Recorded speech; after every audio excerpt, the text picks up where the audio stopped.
Cette fois-ci, non plus d'alimentation, de nutrition, comme de sexualité, toutes ces choses qui sont ces domaines de prédilection, mais un sujet plus léger, mais combien important, qui est les abeilles. Les abeilles et le chirurgien. Il va nous parler de tout ce qui concerne, tout ce qui lui permet d'être en forme, et il va nous faire partager. Merci Mireille. Donc merci à Mireille Lachaud, qui est la présidente, vous le savez, de la Fédération gardoise de votre département de Famille de France. Je vous rappelle que Famille de France est un mouvement qui est 4 fois libre de toute attache politique, de toute attache syndicale, de toute attache confessionnelle, de toute attache idéologique, et on peut même ajouter géographique, puisque ceux qui appartiennent à la famille rurale sont dans un milieu rural, et nous sommes autant dans le milieu rural que dans le milieu urbain. Et vous savez combien aujourd'hui les sujets familiaux sont des sujets qui sont importants. Je dirais à l'heure présente, il y a un véritable réveil, un réveil des familles, et il n'était pas mauvais que les familles se réveillent sur les sujets qui les inquiètent, en particulier sur les enfants. Mais ce soir, notre sujet, c'est le titre de ce livre, Les abeilles et le chirurgien. Il faut que je vous dise comment j'ai été en contact pour la première fois de ma vie avec les abeilles. C'est assez étonnant. J'avais 25 ans, j'étais en coopération comme jeune chirurgien au Maroc, donc dans un grand service de Tanger. J'avais un patron qui avait mon âge d'aujourd'hui. Moi, j'étais tout jeune, et arrive un jeune qui avait mon âge et qui avait une fracture du tiers inférieur du fémur, une fracture ouverte, suppurée, donc avec du pus, on voyait l'os à travers la plaie.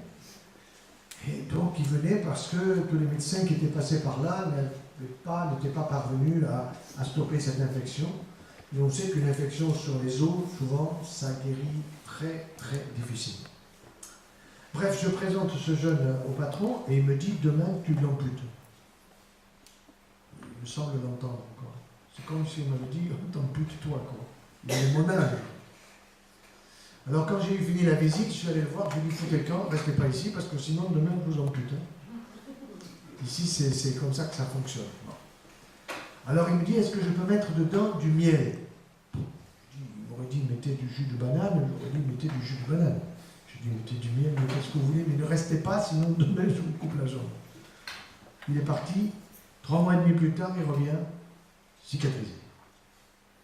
Je lui ai dit, vous avez fait quoi? J'ai fait ce que vous m'avez dit. Et puis j'avais confirmé, mettez du miel, encore une fois, il m'aurait dit autre chose, j'aurais dit oui. Il m'a dit, il avait mis du miel et de la propolis, parce que le miel n'était pas si pur que ça. Je rappelle que la propolis, c'est ce que les abeilles mettent dans les ruches, qu'elles vont chercher sur les arbres, on appelle ça les larmes des arbres. Et ces larmes des arbres qu'elles mettent sur leurs petites pattes, elles vont les coller sur la paroi de la ruche. Et la ruche, elle est aussi stérile, même plus, qu'un bloc opératoire. Et si une souris s'aventure là, elle est piquée, décédée, enrobée de propolis, comme les pharaons l'étaient autrefois, et elle peut rester 10 ans, 20 ans, elle ne va pas pourrir en étant enrobée de propolis. C'est-à-dire que la propolis, nous allons le voir avec les autres produits des abeilles, est un produit assez fantastique.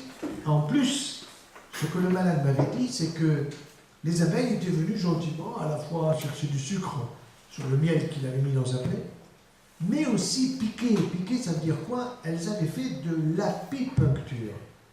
Nous allons voir que l'apipuncture a un avenir absolument fantastique dans des maladies neurologiques aujourd'hui, et un nouveau métier va se créer, je vous l'annonce, ça va s'appeler l'apithérapie.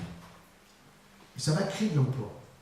Ça va créer de l'emploi, et s'il y a ce soir des apiculteurs, ils sont certainement très sensibles à cela, ça ne veut pas dire qu'ils auront tous envie de devenir des apithérapeutes, mais ils auront tous des produits pour notre santé. Alors, on m'a demandé d'écrire ce livre, parce qu'au départ, j'avais été invité à Api Mondial, c'était le congrès mondial des abeilles, qui avait lieu à Montpellier, il doit y avoir 4 ans, j'avais donné une conférence, il y avait un monde fou, il y avait des gens qui arrivaient du monde entier, j'avais été complètement étonné. Et donc, on m'avait dit, écrivez quelque chose sur les abeilles au service de la santé de l'homme.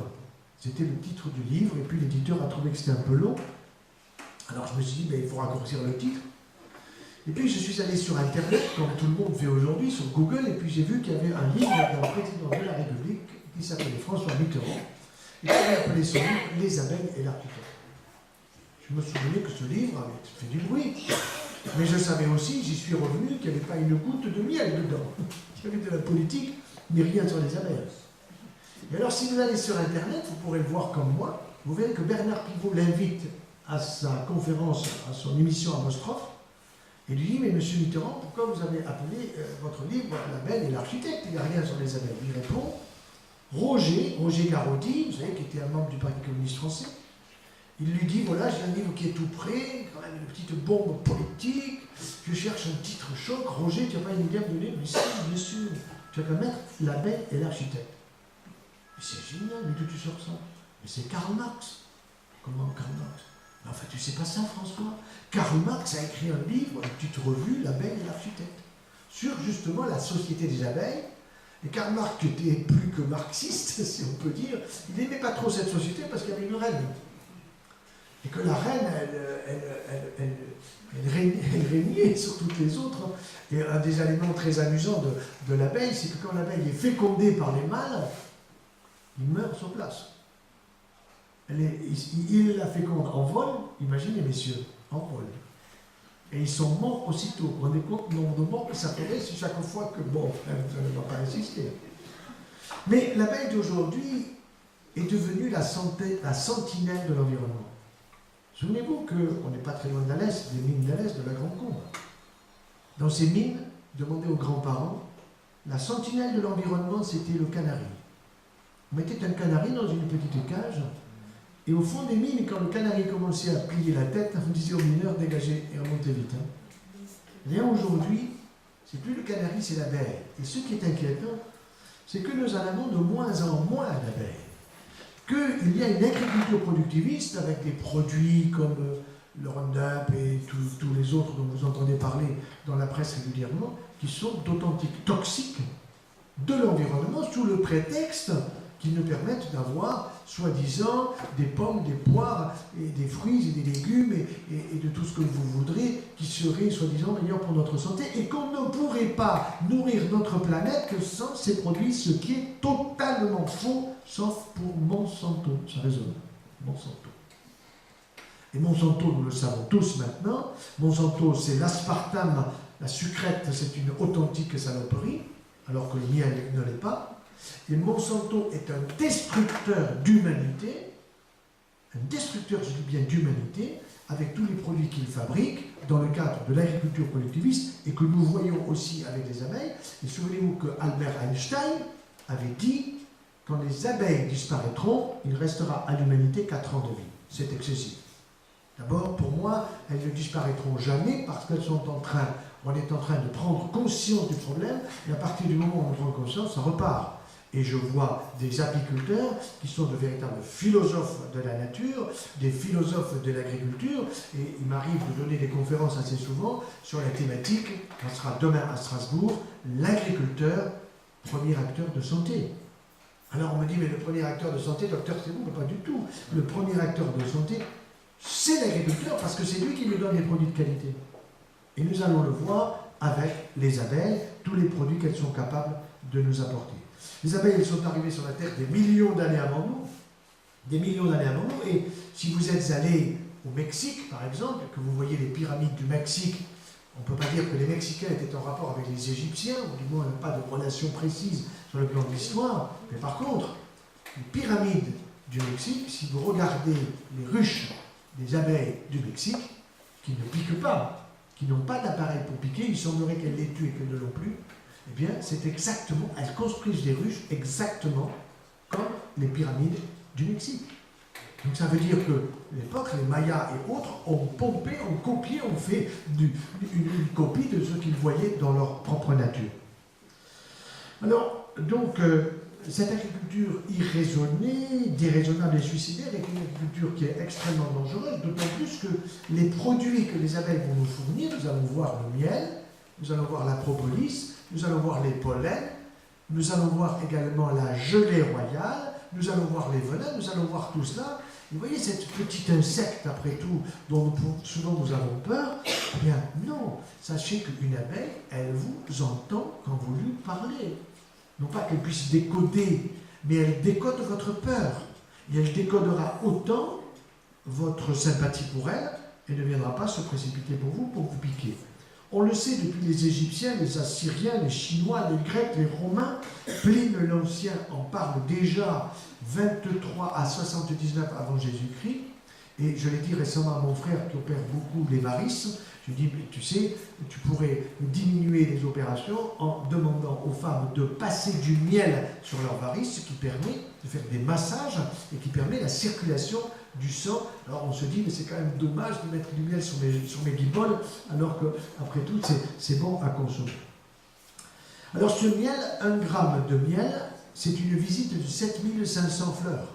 7500 fleurs pour faire 1 gramme de miel, et elles vont faire 200 à 300 fleurs à l'heure. Et vous savez qu'il y a eu 2 prix Nobel conjoints qui ont été donnés dans les années 60 à peu près, peut-être 60-62. L'un, un professeur d'Autriche, professeur Fritz, qui était arrivé à concevoir comment elles fonctionnaient en fonction des rayons du soleil, en fonction de la position de la ruche, etc., qui était arrivé à concevoir leur véritable communication, qui est une communication absolument passionnante à étudier et qui a été découverte et qui a valu un prix Nobel. Donc le miel, on le trouve comme antiseptique. La preuve, ce malade dont je vous parlais, antiseptique, antibiotique, cicatrisant. J'ai l'un de mes collègues qui était de Limoges, malheureusement que nous avons perdu parce qu'il fumait un peu trop. Eh bien, ce chirurgien-là, le professeur Descotes, avait mis au point des pansements de miel pour cicatriser. Et actuellement, j'arrive à convaincre les infirmières, mais il a fallu que je leur offre le bouquin, parce qu'avant, ce n'était pas scientifique pour elles. Bien sûr, on va mettre du miel. On a des produits qui permettent de cicatriser. Ok, mesdemoiselles, combien vaut ce produit pour cicatriser vos plaies? 350 € remboursés par la Sécu. Un pot de miel, non remboursé par la Sécu, 30 €. Et si vous marchandez avec l'apiculteur, on est à 25. Bon, quand même. 30 €. À 30 €. 2 fûts, 3 fûts, 4 fûts, 10 fûts, il n'y a pas de problème. Oui, mais attendez. Non, mais il n'y a pas de souci. Hein.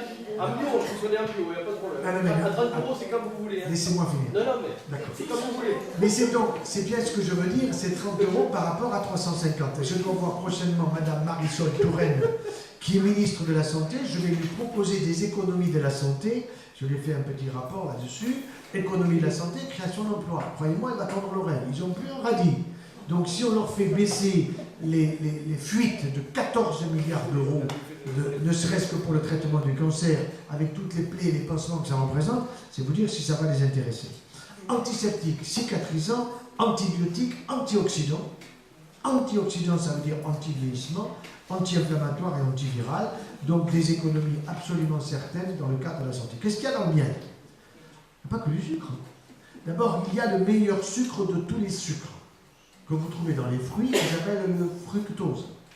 Quand le gosse me dit fruit-biose, je lui donne 10 sur 10. C'est pas le bon mot, mais c'est bien, je dirais mieux de dire fruit, parce que fruit-biose, le sucre des fruits. Et ce sucre, quand vous mangez un fruit frais, j'ai pas dit en compote. Les fruits en compote, ça je le prescris la veille du départ dans l'au-delà, hein, la compote. La veille, je répète, du départ dans l'au-delà. Hein. Par contre, un fruit frais que vous allez mastiquer, avec le fructose dedans, 60% de sucre fructose dans le miel d'acacia ou dans le miel de châtaignier, le diabétique, dites-le à votre toubib, peut prendre du miel. Et vous avez des toubibs qui refusent de donner du miel, par contre on vous donne du lactose, des produits laitiers, et on est en plein lactolisme aujourd'hui. Hein, il y a eu l'alcoolisme, maintenant on est dans le lactolisme. Et alors après, on se demande qu'est-ce qu'on fait du sucre. Eh bien, avec le sucre en trop, nous faisons du gras. Exactement comme les oies. Je ne sais pas si vous avez vu une oie avant de lui prendre son foie, elle est subclaquante. Et quand on est très fatigué, très souvent, on a trop de sucre dans le foie que l'on transforme en gras. Car notre capacité de réserve de sucre sous forme de glycogène dans le foie n'excède pas 2 jours et demi. Au bout de 2 jours et demi de stockage de sucre dans votre foie, vous transformez le sucre en gras. Et le gras ne redevient plus du sucre. Ce n'est plus possible. Le sucre peut devenir du gras, mais pas le gras devenir du sucre. Donc, il va falloir qu'il fonde progressivement. Ça fatigue, évidemment. D'autant plus que l'index glycémique du pain blanc est à 100. Du sucre sanoui est à 100, ça veut dire augmentation du taux du sucre dans le sang après la consommation de sucre sanoui ou de pain blanc qui est la même, index glycémique 100, miel 87, plus bas, nettement plus bas. Donc le diabétique peut en boire. Je n'ai pas dit qu'il le prendra à la louche, hein. Même celui qui n'est pas diabétique ne prend pas le miel à la louche. Mais il y a en plus, dans le sucre, dans le miel, pardon, il y a ensuite du potassium, c'est bon pour le cœur. C'est bon pour le cœur. Quand quelqu'un vous dit j'ai une hypokaliémie, il faut lui dire petite banane et du miel. Du fer, 0,5 mg. Du calcium, du magnésium, du phosphore. Tout ça est présent dans le miel. Ce sont des oligo-éléments que les abeilles nous offrent. C'est un cadeau de la nature. Et n'oubliez pas qu'en 1953, il y a un monsieur qui est monté à l'Everest. Sa seule énergie, c'était, en plus de ses jambes, du miel.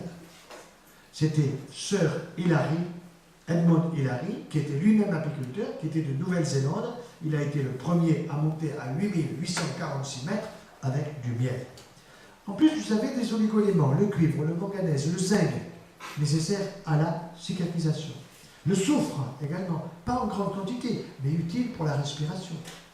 Et puis les vitamines. Alors là, on pourrait mettre toutes les vitamines du groupe B, sauf la B12. Mais vous avez la B1, la B2, la B3, la B6, la BP et la B9. Et la B9, c'est l'acide folique. C'est cette vitamine qui est dans les produits verts et dont la maman a besoin, ainsi que le papa, quand ils vont concevoir un enfant. Quand vous voulez concevoir un enfant, aujourd'hui, une femme ne devrait plus tomber enceinte. Elle devrait être enceinte quand elle le désire. Vous avez encore des femmes qui tombent enceintes. Ça fait quand même drôle comme expression. Eh bien, une femme qui décide d'avoir un enfant avec son mari, il faut leur donner du miel parce qu'il y a de la vitamine B9. Et cette vitamine B9, c'est aussi celle qui est présente dans tous les fruits, les légumes, surtout à feuilles vertes. Il y a également la vitamine K pour la coagulation du sang. C'est pour ça que sur une plaie qui saigne, eh bien, vous mettez un peu de miel et de propolis. Vous allez aider, on va le voir, à la cicatrisation et à la coagulation. Il y a les flavonoïdes. Les flavonoïdes, c'est ceux qu'on trouve sous forme de polyphénol dans le vin rouge. C'est pour ça que tout à l'heure à table, nous avons pris plutôt du rouge que du blanc, malgré un excellent poisson.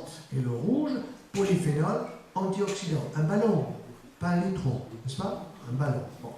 Alors, ces flavonoïdes, vous en avez deux qui sont intéressants. L'un qui s'appelle la terpine, qui a une fonction respiratoire, aider à la respiration. C'est un peu ce que l'on trouve, si vous voulez, quand vous êtes dans la forêt. Vous avez remarqué, quand vous êtes dans une forêt, eh bien, entouré d'odeurs particulières qui aident à la respiration.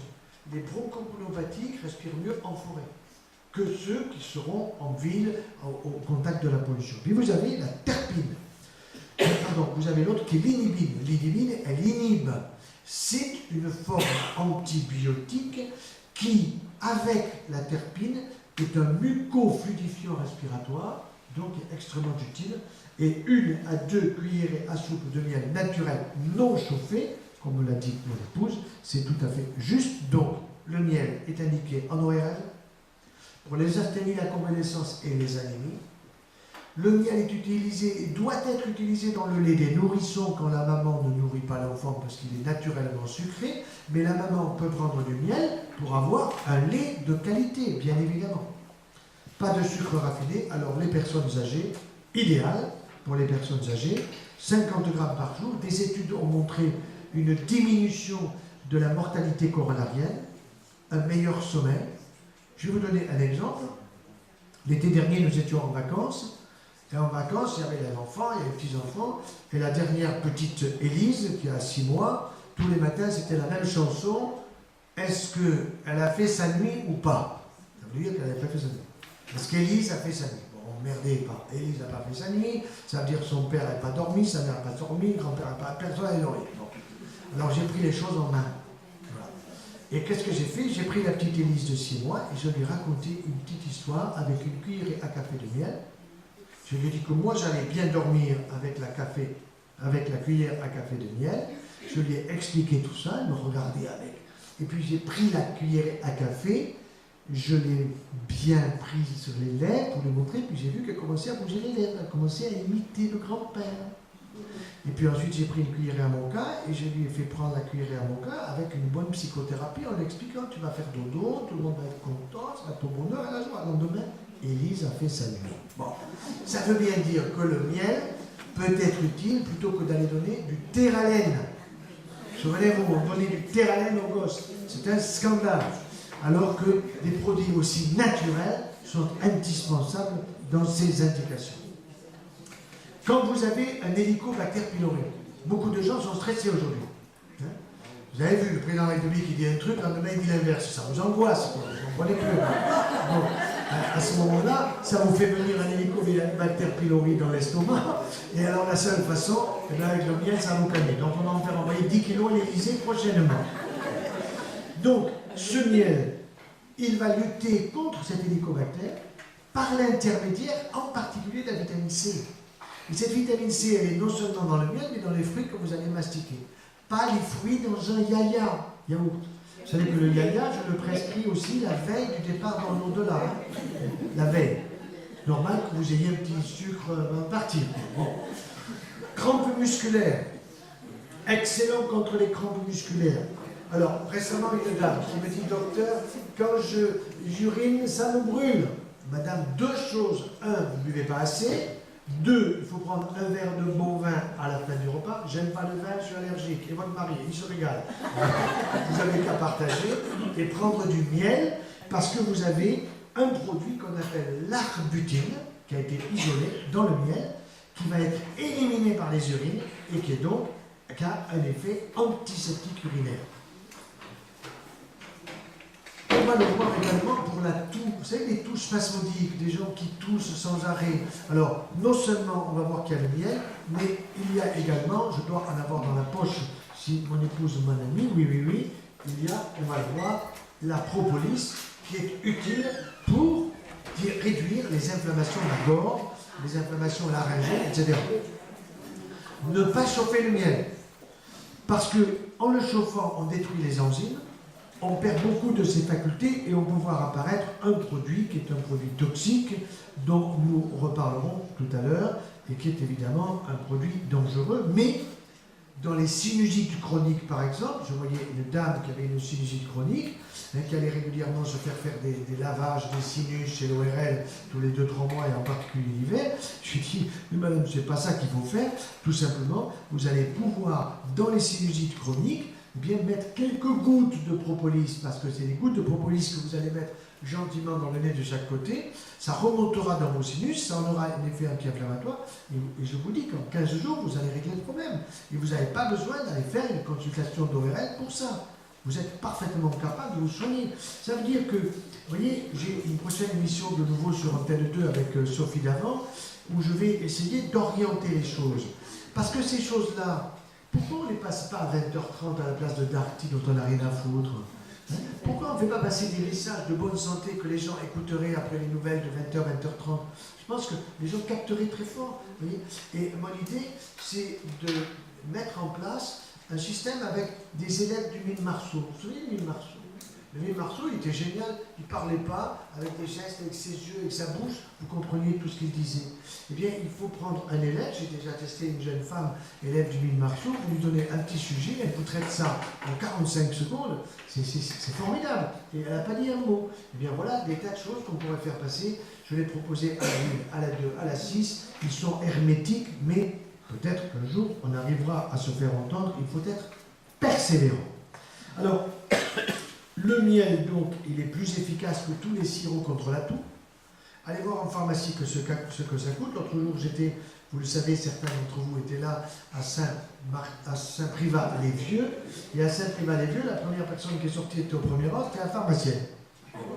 Et alors le maire m'a dit, vous avez tout cassé la baraque. Je lui ai dit, non, madame, vous n'avez qu'à avoir des produits de qualité dans votre pharmacie. Alors, vous savez ce qu'elle a répondu? Les produits que vous proposez, ils sont chers, ce qui n'est pas vrai si vous calculez à la quantité de centimes par jour. C'est ça qu'il faut voir pour la... Combien de centimes ça va me coûter par jour? Alors elle a répondu, oui, mais les autres, ils sont remboursés par la Sécu. Mais qui paye la Sécu? qui paye la sécu? C'est nous tous qui payons la sécu. Comprenez? Donc là, le discours, il n'était pas hyper juste. Donc, n'oubliez pas, le miel en chirurgie, dites-le à vos infirmières, dites-leur que vous préférez du miel sur les plaies pour cicatriser, avec, on va le voir, évidemment, la propolis, et puis massage au miel dont je parlais. Vous avez mal au dos, un petit massage sur le dos avec du miel gentiment, et puis ensuite vous pouvez manger votre conjoint, hein, il sera un peu plus sucré. Donc, alors, vous avez des tas de miel, d'acacia, de garrigue, de thym, de romarin. Mon prochain livre va s'appeler Le thym et le chirurgien. Hein, c'est en train de préparer, parce que là aussi, création d'emploi. Figurez-vous que les cueilleurs de thym, ça y est, ça repart. Ça repart. Et il faut savoir que bien avant Grasse, qui est actuellement la grande ville des parfums et des arômes, eh bien la capitale des arômes pour l'Europe entière, je ne le savais pas, c'était Montpellier. Et puis Nîmes, et puis Beaucaire. Et il y avait une foire de Beaucaire, je vais aller voir le maire de Beaucaire prochainement, on va aller faire une conférence à Beaucaire pour essayer de ressusciter des choses comme ça, dans le but de créer des emplois. J'ai vu récemment des jeunes qui se lancent là-dedans, qui sont très écolos, et qui disent on peut arriver à vivre, ils ne vont pas gagner des 100 et des 1000, mais on peut arriver à vivre avec ces métiers qu'il faut valoriser, je crois que c'est très important. Alors, on m'a demandé aussi une conférence sur le miel de Manuka, ça m'énerve un peu parce que j'ai rien contre le miel de Manuka, mais c'est de la pub pour du miel de Nouvelle-Zélande. Mais vous avez du miel du Gard. Ça sonne autant que Manuka. Bon, donc quand à la télé avec Sophie Davant, elle va me gonfler la tête à le miel de Manuka, j'en parlerai 1 minute et je parlerai 10 minutes du miel du Languedoc-Roussillon et de Provence-Côte d'Azur. Voilà, alors, dans le cadre des produits toxiques, évidemment, il y a ce qu'on appelle l'HMF. Et ça, les apiculteurs le connaissent, les apiculteurs un petit peu scientifiques, parce que cet HMF s'appelle l'hydroxyméthyle furfural, que l'on a, c'est un produit toxique dans le miel, quand il a été chauffé. Et normalement, il doit y avoir des quantités infimes. Et quand il y a des quantités trop importantes, c'est que ce miel a été chauffé, et on sait exactement la quantité que l'on peut obtenir en fonction de la température. Donc il y a aussi les dates limites d'utilisation optimale, car à la lumière, il peut y avoir oxydation, donc il faut le mettre pas très loin de soi, et un miel ne doit pas être conservé plus de 2 ans. Il faut qu'il soit, mais normalement, quand vous avez du miel, vous le consommez, évidemment, pas tout de suite, mais dans les mois qui viennent. Alors, il y a eu une étude très intéressante sur le miel pour la toux nocturne de l'enfant. Eh bien, une étude randomisée, vous voyez, avec un premier groupe, c'était des gosses qui recevaient du miel d'eucalyptus, un deuxième groupe du miel d'oranger, un troisième groupe qui était du miel de plantes labiées, thym et romarin, et un quatrième groupe avec un placebo. Placebo, ça veut dire qu'on leur donnait un truc et qu'il n'y ait pas du miel. Bon. Et on a suivi le nombre de fois où le gosse toussait. Eh bien, on a eu, c'est en août 2012, donc c'est récent qu'on a eu cette étude, et il n'y a absolument aucun doute, amélioration de la sévérité des symptômes, avec une différence significative chez les gosses qui prenaient les 3 types de miel, pas de différence, par rapport à ceux qui étaient avec le placebo. Donc ça, c'est très important. On va voir tout de suite la gelée royale. Alors, la gelée royale, je vais mettre un bémol sur le fait que les gens qui ont un cancer ou un risque de cancer, je pense qu'il faut faire attention. Quelqu'un qui a été traité pour un cancer du sein, de la prostate, du côlon, du rectum, même s'il est guéri, je ne serais pas favorable pour l'instant à lui prescrire de la gelée royale, je vais vous dire pourquoi. Dans la gelée royale, vous avez des facteurs de croissance. C'est des facteurs de croissance qui sont capables de transformer un minuscule larve en quelque chose de beaucoup plus important avec une vitesse grand V. Donc, je suis en train d'essayer de chercher, je n'ai pas trouvé le laboratoire international qui me doserait les facteurs de croissance là-dedans. Parce que nous connaissons les facteurs de croissance dans les produits laitiers, et peut-être je viendrai vous donner une conférence là-dessus, puisque Famille de France a saisi l'Agence française de sécurité des aliments sur ce sujet, et qu'on a beaucoup bémolisé la chose en disant oui, ça augmente peut-être un peu les risques de cancer, on me dit ça augmente beaucoup. Donc, mais ces facteurs de croissance, qui sont dans les produits laitiers, à mon avis, qu'il faut éliminer de notre alimentation, eh bien, il y en a aussi dans la gelée royale, mais je ne sais pas quels ils sont. Ils ont été, si vous voulez, un peu isolés. Il y en a un qu'on appelle la royale lactine, hein, royale de la reine et lactine le lait. Et j'aimerais bien avoir la formule chimique de ce produit-là. Ça, c'est un peu de la recherche. Évidemment, il faut un laboratoire spécialisé. Alors la reine, elle va pondre 1000 œufs par jour en saison. 1000 œufs par jour en saison. D'accord? Et ça, c'est des choses très importantes. Et dans cette gelée royale, il y a 18 acides aminés, dont un très important qui s'appelle le tryptophane. Et ce tryptophane est un acide aminé essentiel qui est nécessaire à la fabrication de ce qu'on appelle un facteur nécessaire au sommeil en particulier, qui est un neurotransmetteur, qu'on appelle la sérotonine. Sérotonine, indispensable. Si vous n'avez pas de sérotonine, vous allez passer la nuit les yeux ouverts. Hein, c'est ce que vous faites quand vous prenez du Red Bull. C'est une saloperie immonde. Le Red Bull, Famille de France avait dit, pas question de Red Bull en France. Mais Madame Lagarde, pour laquelle j'avais quand même une certaine estime, eh bien, elle a préféré laisser passer le Red Bull en France. Pourquoi? Parce que l'Europe nous foutait une amende, pas une amende de Languedoc, mais une amende de 800 millions d'euros quand même. Et donc, pour éviter 800 millions d'euros d'amende, elle a laissé passer le Red Bull. Et maintenant, vous voyez le Red Bull en Formule 1. Hein, chaque fois que vous voyez Red Bull, éteignez le poste. Hein, pour bien montrer que vous ne voulez pas, c'est comme le Nutella, c'est la même chose. Vous avez vu qu'on est en train de refaire la fête. Hein, mais qu'il y avait un député qui devait s'occuper du Nutella, et puis il n'a pas eu ce qu'il faut dans le pantalon pour y arriver. Évidemment, ce n'était pas un député du Gard. Hein, dans le Gard, ils en ont, mais là-bas, non. Donc, voilà. Alors ça aussi, le Nutella, c'est une saloperie, le Nutella. Je vais vous donner la formule. Non seulement vous avez de l'huile de palme, vous avez du chocolat, vous avez des cacahuètes, vous avez du sucre, vous avez du beurre, et puis vous avez un produit qu'on appelle le carbamide. Vous savez ce que c'est le carbamide? Eh bien moi je vais vous dire, tous nous l'urinons le carbamide. C'est de l'urée, nous l'urinons. C'est-à-dire quand vous avez fini la formule avec le chocolat, le sucre, cacahuètes, machin, faites pipi dessus, vous avez du Nutella. Dites ça aux enfants, ils en mangeront un peu moins que cette saloperie. Vous avez vu les pots de Nutella maintenant? Il n'y a pas une mamie qui n'a pas un pot de Nutella chez elle. Eh bien, c'est une mamie qui ne connaît pas la santé de son petit-fils. Nutella à la poubelle. Alors, dans la gelée royale, vous avez vitamine B1, B5, B12, acide pantothénique. Vous avez 1000 fois plus d'acétylcholine également pour réguler le système neurosympathique, c'est-à-dire réguler l'humeur. Donc, vous voyez, en plus des facteurs de croissance qui m'inquiètent un peu pour le cancéreux, vous avez quand même des produits qui sont utiles pour notre santé. Alors, évidemment, la meilleure des gelées royales, c'est celle qui est quand même fraîche. Alors, on vous dit, oui, mais elle est congelée, elle est ceci, elle est lyophilisée. Bon, je ne suis pas contre, mais ça aussi, il faut faire des études. Entre la fraîche congelée et la lyophilisée, il y a certainement une différence. C'est le PO naturel. Vous savez que les coureurs du Tour de France, hein, celui qui a gagné 7 fois, hein, qui a eu soi-disant un cancer du cerveau, ce qui est entièrement faux, il nous a raconté des salades, l'américain. Bon, il fonctionnait à l'EPO, il fonctionnait aux drogues pour le stimuler. Eh bien, la seule chose qu'il avait oublié, c'est qu'il aurait pris la gelée royale, il aurait peut-être fait aussi bien, peut-être un peu moins quand même, hein, il n'aurait pas roulé à 45 de moyenne, mais il aurait aussi gagné le Tour de France. Donc il faut revenir, si vous voulez, à l'utilisation de ces produits-là qui ne sont pas du dopage.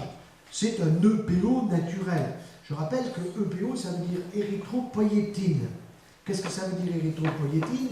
La poïèse, c'est la fabrication érythro des globules rouges. Et la fabrication des globules rouges se fait dans notre moelle osseuse, là, dans le sternum, dans le bassin, dans les os du bassin, dans les os du fémur, dans tous les os que nous avons. Vous avez la moelle osseuse, et dans cette moelle osseuse, c'est là que se fabriquent nos globules rouges. Et la gelée royale est un élément qui stimule cette fabrication, donc extrêmement intéressant, va stimuler l'appétit, va stimuler la vigueur sexuelle des messieurs, donc ça c'est le Viagra naturel.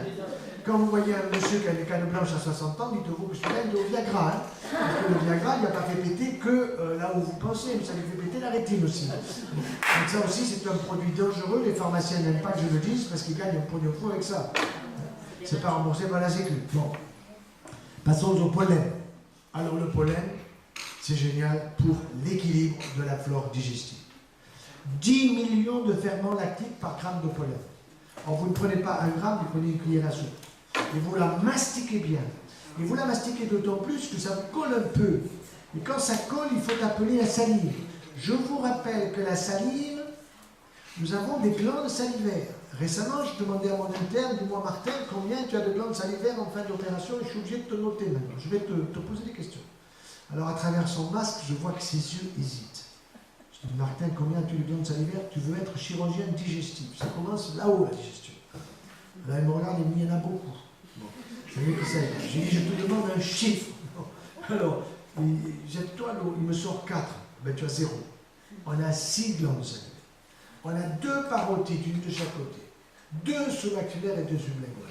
Et ces glandes salivaires sont capables de fabriquer 1 litre de salive par jour. Ce n'est pas de l'eau, ce n'est pas de l'eau des viandes, ce n'est pas du vitel, c'est de la salive, vous avez des enzymes du goût pour goûter un bon poisson, un bon fruit, une bonne viande, etc. Et vous ne pouvez pas goûter si vous ne gardez pas dans la bouche un certain temps. Donc le pollen, vous allez le mastiquer. Et vous aurez des pollens différents, de cyste, de sol, de châtaignier, d'acacia, etc. Et ça c'est très important, pourquoi? Parce que chacun a des vertus différentes. Et quand vous avez des problèmes de vision, parce qu'on vous dit que l'ophtalmo vous dit peut-être un début de DMLA, dégénérescence maculaire de la rétine, eh bien c'est le moment de se mettre à 2 choses, la laitue, parce que vous avez de la lutéine, qui est un facteur pour les bâtonnets de la rétine, mais également du pollen de sol qui contient des quantités fantastiques de lutéine. Et ce pollen de sol, vous pouvez le trouver évidemment chez les gens qui ont des sols pas très loin de chez eux pour pouvoir avoir des abeilles qui le fabriquent. Ce pollen de sol, eh bien, vous allez le trouver surtout du côté d'Agen, par exemple, chez un apiculteur que je connais bien qui s'appelle Percier du Cerf, qui a une petite entreprise qui est une merveille, un bijou d'entreprise, et qui a du pollen de sol. Vous tapez pollenergie, pollenergie.fr, et vous trouvez ça sur place. Alors, pour l'hiver, l'enfant 5 à 15 grammes, l'adulte le double, 30 à 40 grammes, tonifiant pour la ménopause. Ça, les labos, ils ne veulent pas en parler de ça.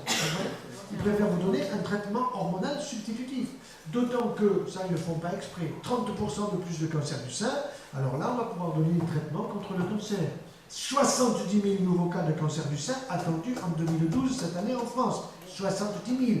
11 500 morts par an. 11 500 morts par an. Non, ça, c'est des choses qui sont très importantes et dont je veux parler avec Marisol Touraine. Donc, il faut interdire le traitement hormonal substitutif. Par contre, donner du pollen pour éviter des bouffées de chaleur, pour avoir un stimulant quand on est fatigué l'hiver, etc. Excellent. Pour le prostatisme. En général, ça c'est les femmes qui vous le disent. Elles vous amènent le mari, là, par la main, elle vous dit, le mari, il se lève la nuit pour pisser. Combien de fois? Alors le mari dit, oh, 2 fois. La femme dit non, 4 fois. Parce qu'elle est réveillée 4 fois, vous comprenez? Bon.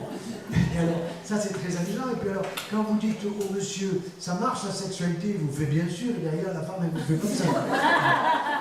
Donc là aussi, le pollen, c'est, en plus de ce que j'ai dit jusqu'à présent, très intéressant, contre le vieillissement prématuré. J'étais récemment, je suis à l'agence de biomédecine pour les familles, et il y a eu une bonne conférence par un collègue, Étienne Hirsch, de Paris, qui a fait une conférence sur les maladies neurodégénératives. Il faut voir le coup de cœur, c'est énorme. On nous promet en 2020, je vous rappelle que 2020 c'est dans 7 ans, normalement en 2013. 2 millions d'Alzheimer en France, 2 millions, nous sommes à 850 000. Bon. Moi je ne veux pas. Moi je vous aiderai à avoir un Alzheimer, pas de problème. Si vous en voulez un, je vous aide. Prenez des produits laitiers à la pelle, vous avez un cerveau de veau assuré, n'est-ce pas? Bon, vous dites le miel, je ne l'aime pas, très bien. Vous dites, vous restez dans le fauteuil à regarder la télé 3h15 par jour, parce que c'est la moyenne française, donc il y en a, moi j'en râle pas, donc il y en a qui en râlent 4 heures, 5 heures. Bon. Ça, c'est aussi le cerveau de veau assuré. Vous voyez, ça, la T, la 1, la 2, la 6, tout ce que vous voulez. Quoi. Donc tout ça, c'est très important à savoir parce que c'est un coût énorme. Et vous avez remarqué que dans les maisons de retraite, les vieux, ils ont un plumier. Les jeunes, ils ne savent pas ce que c'est qu'un plumier, ils ont une trousse. Mais les vieux, ils ont un plumier, il y a lundi, mardi, mercredi, puis 8h, 10h, midi, 4h. Et si le vieux commence, ou la vieille commence à râler, boum, on va lui donner le Terralène moderne, on va lui donner du miel, on va lui donner un truc pour l'ensuquer, c'est légumes assurés. Hein. Voilà, aujourd'hui, non mais je ne rigole pas, voilà aujourd'hui les perspectives. Ça, c'est absolument impensable. Le pollen peut inhiber 7 germes pathogènes. Les bactériologistes les ont bien étudiés. Et parmi ces germes, vous en avez 2. Le Proteus vulgaris, que les infirmières connaissent bien, les médecins aussi, et le Proteus mirabilis. Passons maintenant à la propolis. Alors la propolis, c'était donc, je vous l'ai dit, la larme des arbres. C'est Aristote qui le disait. Asepsie absolue de la ruche, mais aussi pour nous. Ça veut dire que, vous voyez, après une conférence, parfois, je la vois un peu éraillée. À la fin, je vais prendre un comprimé de propolis, tout simplement, je vais le sucer tranquillement, et un quart d'heure après, je retrouve ma voix. Et si j'ai une petite brûlure ésophagienne, une petite brûlure au niveau de mon estomac, un petit reflux, etc., mais c'est pas la peine d'aller chez le gastro, il va vous descendre un tube, il va en profiter pour vous le mettre par le haut et par le bas, vous voyez. Bon, alors que vous n'en avez pas besoin, commencez par aller chercher chez les copines des abeilles. Et vous avez déjà, donc nous allons faire à Famille de France des petites fiches. Et vous aurez, parce que vous allez tous vous abonner au magazine de Famille de France, qui sort tous les 2 mois, le prochain, je vous donne son titre, vous voulez un bébé. Alors peut-être pas tous, hein. Bon. Mais peut-être vos petits-enfants veulent un bébé. Non, pas vous. Moi j'attends des jumeaux quand même, prochainement, mais ça fait 30 ans que nous les attendons, vous voyez. Bon. Alors, donc cette propolis, elle a des effets anti-cancer. Ça c'est très intéressant. Figurez-vous que les Japonais en consomment 500 tonnes par année en cancérologie, uniquement en cancérologie, pour supporter les chimios, pour supporter les rayons, pour supporter les traitements. Eh bien, avec cette propolis, c'est un extrait de propolis, vous n'avez pas d'arrêt thérapeutique. Quand on commence un traitement de rayon, il ne faut pas l'interrompre, parce qu'il y a un protocole précis, ce n'est pas un protocole tiré au sort, c'est qu'il y a un calcul de dose pour être efficace. Si vous coupez à la moitié du traitement, attention, vous allez mettre en danger la zone qui doit être traitée. Idem pour la chimio. S'il est prévu de faire 3 cures, il faut faire les 3. S'il est prévu d'en faire 4, il ne faut pas dire j'en ai fait 2, ça suffit, ça m'a fatigué. Si ça vous a fatigué, c'est parce que vous n'avez pas été suffisamment complémenté avec des produits comme ça pendant le temps du traitement, avant, pendant et après. Je vous donne un autre exemple. J'ai un de mes collègues qui est venu chez nous, que nous avons formé, maintenant, qui est prof au Pérou, un type extrêmement sympa, qui a une jolie petite famille avec 4 enfants, et sa femme a de l'asthme, et les enfants sont asthmatiques. Bon. Eh bien, là-bas, et si vous regardez en France, le traitement de l'asthme, vous allez chez un pneumo, il vous fait des tests, on vous fait de l'allergie, on recherche ceci, cela, ça coûte la peau des fesses, et puis ensuite on vous désensibilise, et puis on vous donne un truc dans le nez, un peu de cortisone, des tas de choses. Lui, c'est ce qu'il fait, et il a guéri sa femme et ses gosses. Dès qu'il y a une petite crise qui arrive, il leur a permis de repérer, il leur a expliqué, il met des gouttes de propolis. 10 gouttes d'extrait alcoolique de propolis. Alors, quand c'est l'enfant, il fait évaporer en 1 heure, 1 heure et demie l'alcool, s'évapore tout seul, et il met 10 gouttes de propolis dans le petit déjeuner de l'enfant. Réglé. Pourquoi? Anti-inflammatoire, anti-allergique. Et la personne adulte que nous sommes, 30 gouttes de propolis dans le thé, le thym, le romarin, le thé vert, tout ce que vous voulez, votre boisson, qui n'est pas, évidemment, c'est fini, le café au lait, vous n'êtes plus là, hein. Nous étions avant les seuls mammifères à boire du lait. Si vous avez vu une vache boire du lait, vous m'appelez, elle est folle, hein. Bon. Ben, nous, c'est comme si adultes, on prenait du lait de nos mamans. Ils ont une pépère, celui-là, dans la tête, quoi. Donc ça, il faut quand même faire attention que cette consommation de produits laitiers, il faut savoir quand même qu'en France, on traite du verre de trève 24 milliards de litres de lait par an. 24 milliards de litres de lait. Il faut vous les faire consommer par les trous de nez, par les oreilles, un suppositoire, de toutes les façons. Hein. Je me souviens, peut-être vous l'ai-je raconté, il n'y a pas très longtemps, une jeune femme de chez Danone est venue me voir, alors évidemment, hein, impeccable, hein, mini-jupe, elle tortillait bien comme il faut, là, tu sais, chose non sensible à ça. Hein. Bon, mais elle me dit, docteur, je viens vous présenter un dernier yaourt qui est hyper testé pour la santé, c'est vraiment extraordinaire. Alors expliquez-moi, vous avez des preuves. Nous, on demande toujours des preuves. Alors, elle m'ouvre son ordinateur, elle me présente une vingtaine de diapositives très bien faites, avec des courbes, des histogrammes, de la statistique, etc. Bon, moi j'écoute courtoisement, et puis quand elle a eu fini, je lui dis, mais alors, je vais dire quoi, moi? À mes malades, à ma femme, les enfants, à tout le monde, je vais dire quoi? Puisque c'est la santé absolue, votre truc. Et vous allez leur dire, première chose, qu'ils auront tous la peau douce. Non. Et je lui dis, là ou là? On me file de la tête aux pieds, d'accord. Bon, alors il faut en prendre combien? Un minimum 4 par jour. Bon, 4 par jour. Matin, au réveil. Petit déjeuner, donc repas de midi, repas du soir, et avant d'aller vous coucher, un petit yaya encore pour aller faire dodo. Bon. Alors, il faut en prendre combien de jours? 70 jours consécutifs. J'ai calculé, 4 x 7, 28, 280 yaya. Vous avez la peau douce assurée, vous vous rendez compte? Alors vous allez les acheter en pack. Il y a les packs de bière, maintenant il y a les packs de yaya. Bon. Alors je lui dis, bon très bien, donc toute la famille a la peau douce, génial, et puis je m'arrête 10 jours. Elle me regarde comme si elle était en deuil. Elle me dit, dans 10 jours, vous flétrissez. Incroyable. Ce yaourt est passé à la télé, je m'en suis occupé, j'ai écrit à Danone, ils l'ont supprimé. J'aurais dit, vous foutez de la gueule des gens. On nous prend pour des consommateurs. Okay?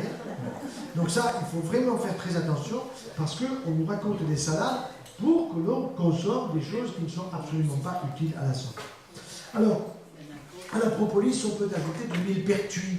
Et ce millepertuis est intéressant, non seulement encore comme anti-inflammatoire, mais pour apaiser.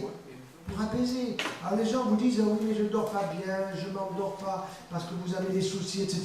Mais vous remarquerez une chose, quand vous avez des soucis, il faut en chercher 3. On en trouve tous facilement 3. Et puis on va finir par s'endormir parce qu'ils vont se culbuter les uns les autres dans la tête des 3. Et qu'on ne sait pas trop quel est le plus important. Eh bien, au réveil, celui qui vient, c'est celui qu'il faut résoudre. C'est le premier qui vient. Et ça, c'est très intéressant parce que ça montre bien que quand on dort, ça travaille dans le citron, ça se met en juste place. Et ça, on ne le dit pas assez. On nous dit, au fond, il faut dormir comme si on était dans le coma. On n'est pas du tout dans le coma quand on dort, pas du tout. Et quand on fait un électroencéphalogramme, on voit parfaitement les zones que l'on a en fonction de notre état de sommeil et de ce que fait notre cerveau. Donc cette propolis, je vous ai dit, les Japonais en prennent 500 tonnes par an et ils ont fait des études très intéressantes chez des souris atteintes de tumeurs. On a greffé des tumeurs de la mamelle en particulier, et on s'est rendu compte que la propolis avait un effet préventif des métastases. Donc déjà, la tumeur est présente, et cette tumeur, de manière générale, elle va métastaser ailleurs, enfin des petits, comme nous, quand on a un cancer, le danger c'est que ça parte ailleurs. Et bien là, on s'est rendu compte qu'on a une réduction de 38 à 45% du risque métastatique. C'est-à-dire une réduction du nombre de métastases chez les souris qui sont porteuses qui consomment cette propolis. On peut l'utiliser également comme shampoing, avec du miel, avec de l'argile, pour diminuer la séborrhée. Vous savez, encore une maman qui m'écrit récemment, sa petite, elle a de l'acné. Alors, elle écrivait comme la fille, la maman, acné, A-K-N-E-Z. Parce que c'est le nez. Alors, voilà. Alors qu'est-ce qu'il faut prendre? On a prescrit du roaccutane. Le roaccutane, c'est un médicament hyper dangereux. Tellement dangereux que si la petite est enceinte, puisque maintenant elle peut être enceinte à 14 ou 15 ans, hein, ça ne tombe pas quand même complètement du ciel, l'enfant est totalement anormal, donc il faut le dégager. Donc on impose de prendre une contraception quand on donne du roaccutane. Donc on donne 2 médicaments. Les labos sont ravis. Et si on pouvait en donner 3, on en donnerait 3, évidemment. Donc tout ça n'est pas utile. Ce qu'il faut, c'est supprimer les produits laitiers. Il faut prendre beaucoup de fruits, de légumes, etc., des fruits frais de saison, et puis prendre de la propolis, y compris qu'il y a un effet local, et qui aura un effet anti-inflammatoire, et qui fera sortir le tissu gras, parce que le gras peut attirer le gras, et que la propolis est relativement grasse. Par exemple, quand vous prenez un extrait de propolis, si vous le mettez sur les dents, vous allez avoir les dents marron. Donc vous allez le mettre au contraire, soit sur un morceau de sucre roux, par exemple, ou bien sur un petit morceau de pain d'épices. Vous faites tomber vos gouttes, vous l'avalez, vous le mastiquez bien pour avoir un effet local, et ensuite vous le faites descendre pour avoir un effet général. Reste le venin.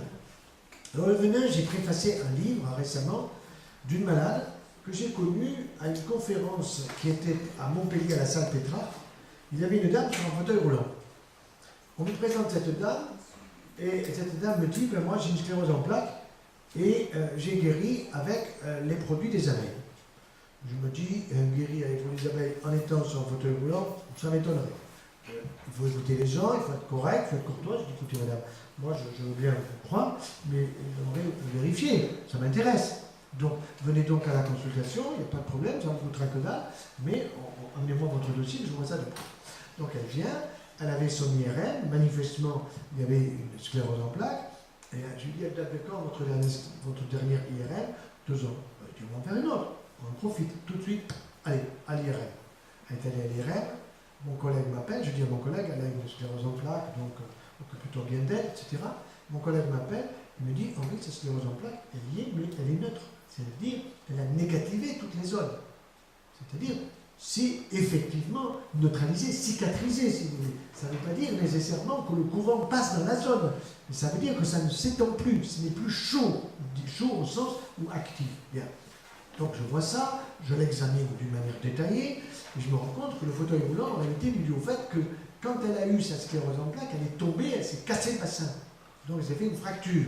Et cette fracture, elle était en cours de rééducation, et maintenant elle est en train de se relever, et vous la verrez prochainement dans une émission de RTBF, c'est-à-dire la grande télévision belge, où elle a été interviewée. Moi aussi je suis dans cette émission, ça va passer prochainement, pendant 52 minutes, nous y sommes tous les deux, et on va montrer ce cas extrêmement intéressant. Et quand j'ai pu vérifier ça, j'ai dit, écoutez Maryse, elle s'appelle Maryse Pioche, Maryse, il faut l'écrire ça. Elle me dit, écrivez. Je dis, non, moi c'est pas moi qui écrire, vous allez l'écrire, et je vous corrigerai, je vous dirai comment il faut bien présenter les choses pour le grand public, j'en ai l'habitude. Et elle a fait un livre qui s'appelle « Les abeilles ont guéri ma sclérose en plaques ». Elle est venue avec moi en conférence, nous étions ensemble à l'Odèvre récemment, et on a donné la conférence ensemble, et c'est vraiment un livre qui marche bien, parce qu'il y a énormément de gens qui en ont besoin. Alors comment elle a guéri? Elle était d'une famille d'apiculteurs. Donc quand elle était enfant, ses parents, bon. 2, elle a vu que son papa, quand elle était petite, il y avait des copains qui venaient voir, qui avaient de l'arthrose, des douleurs du genou, des douleurs du coude, et ils faisaient de l'apipuncture.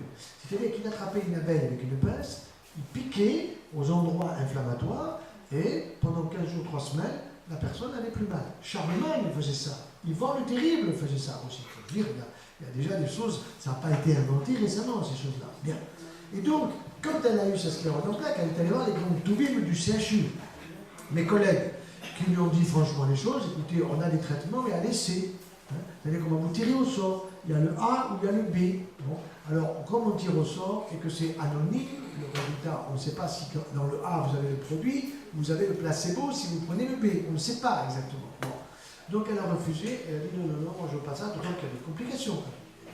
Ça donne de la fièvre, ça donne des problèmes. Donc elle a refusé, elle a dit non, moi je vais le soigner comme mon papa faisait quand il le faisait avec ses amis. Et donc elle a fait quoi? Du miel, de la propolis, de la gelée royale, c'est pas un cancer qu'elle a, attention, de la gelée royale pour stimuler les fibres nerveuses, et puis l'apipuncture, ça veut dire qu'un ami de son père connaissait l'acupuncture. Alors l'acupuncture, moi je ne suis pas compétent, ce sont des points tout à fait particuliers, j'en connais quelques-uns, par exemple, quand vous avez une douleur à la vésicule biliaire, eh bien la douleur, elle peut se traduire par une douleur de l'épaule droite.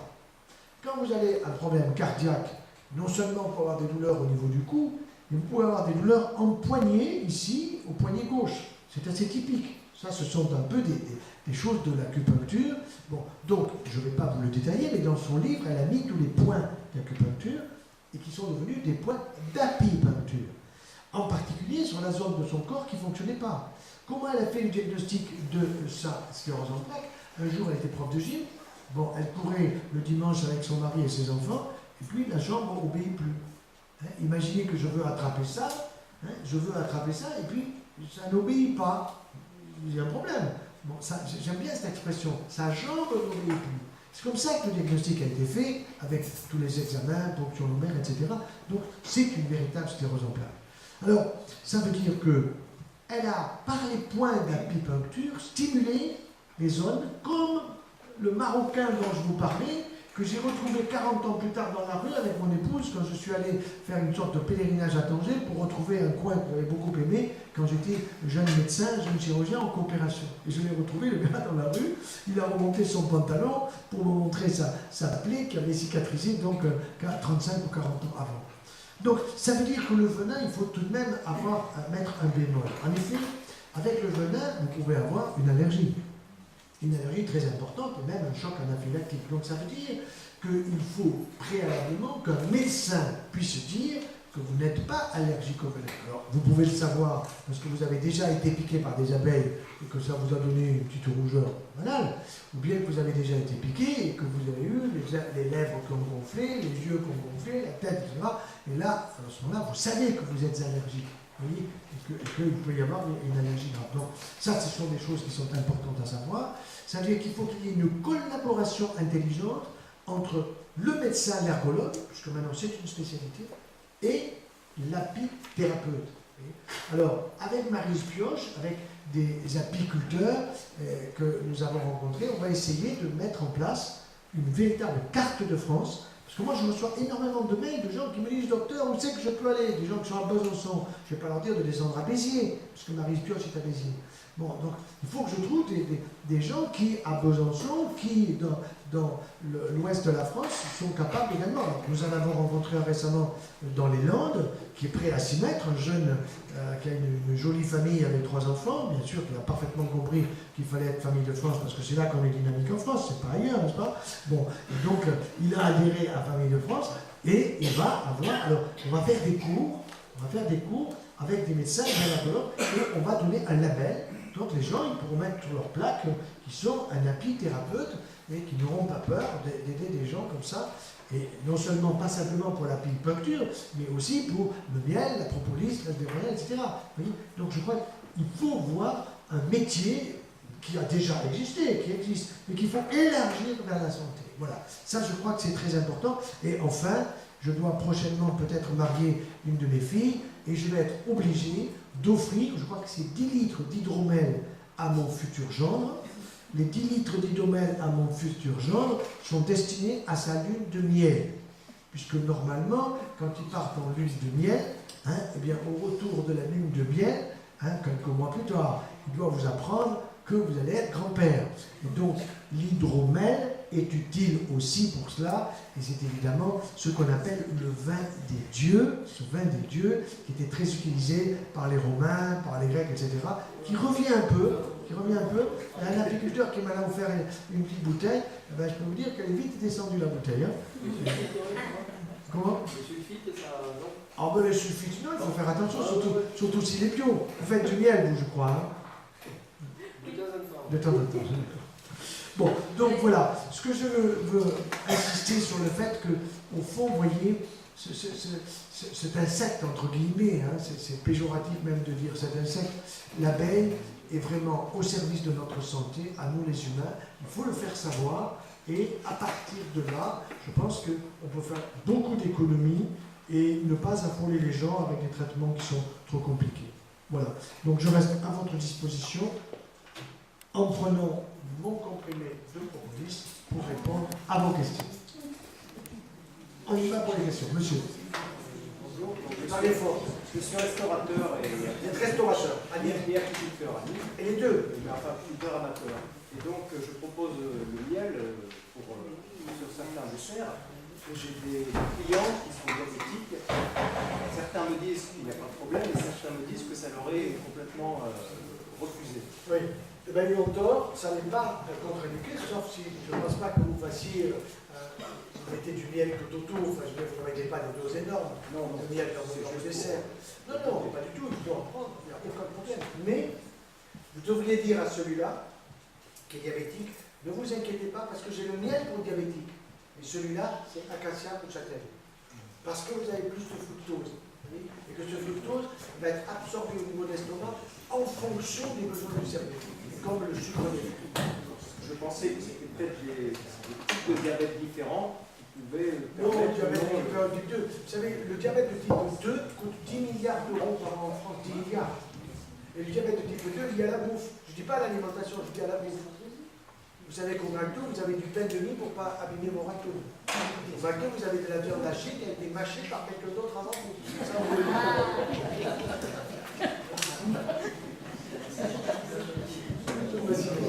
Alors, si vous mettez du miel dans vos plats, vous le mettez à la fin et vous ne le chauffez pas. C'est-à-dire que c'est surtout sur les desserts, Voilà. les crêpes ou les glaces comme ça. Donc voilà, c'est en complément, c'est pas, ou alors on va le mettre dans un nougat glacé quand on va faire un nougat glacé. Ouais. Mais ça ne va pas être dans... Non, c'est votre carte, tu viens pas de cuisson avec le miel. Alors vos clients, certes, ils vont refléter le diagnostic et les conseils de leurs médecins. Il y a des médecins pour leur malade diabétique, interdisent de manger des carottes. C'est ridicule, parce que les carottes, c'est sucré. Oui, d'après le discours que j'ai entendu ce soir, j'ai compris que c'était plutôt... Voilà, c'est la vieille école. Oui, tout à fait. Donc, mais c'est de la vieille école au sens où ils n'ont pas évolué. C'est-à-dire qu'ils sont au régime du goûteux, du diabétique, de l'obèse, etc. C'est ce qu'on apprend à la fac. Encore maintenant, on apprend ça. Alors moi, je donne des cours de chirurgie, mais en même temps, je glisse de la nutrition, puisque la chirurgie du digestif, c'est quand même aussi la nutrition. Mais je me rends compte que les jeunes sont très intéressés, très motivés. Et je fais le 1er décembre une grosse journée à Montpellier pour le grand public et pour les médecins. Je veux qu'ils soient ensemble. Il y aura 3 personnes qui vont intervenir. Il y aura une gynéco sur toute la phytothérapie, un rhumatologue pour dire arrêtez d'aller en consultation de rhumatologie pour des prunes et de vous faire piquer, infiltrer et tout ça. Par l'alimentation, on peut vous aider. Et puis moi, je donnerai une conférence sur le cancer, donc le 1er décembre à Montpellier. Je vous donnerai mon adresse mail pour ceux qui sont intéressés. Vous m'écrivez, je vous enverrai le programme. Voilà. Comment?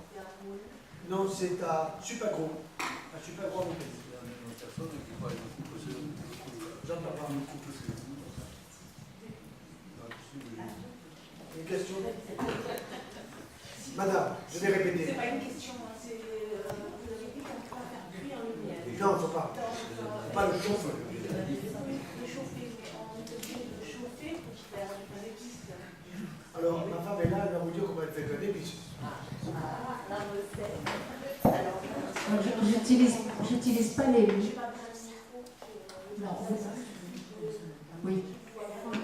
Enlève le micro, je ne vois pas. Oui, mais nous aussi, ça nous aide. Alors, je vais mettre comme ça va. Voilà. Donc, les miels, si je mets du miel dans mes pains d'épices, mais d'abord, je ne mets pas les meilleurs miels dans mon pain d'épices.